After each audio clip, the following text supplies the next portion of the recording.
Hello, in this video I want to show you how to pair your Jabra Move style edition with a MacBook. So in order to do this, first let's open the Bluetooth on our MacBook. Here, next is to switch on our headphones with this button right here.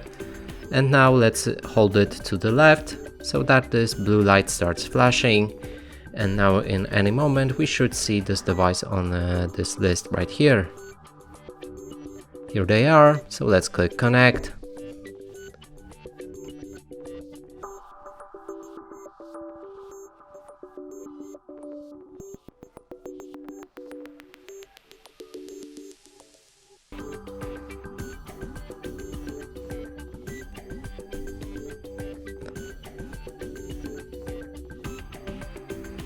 And the device should be connected.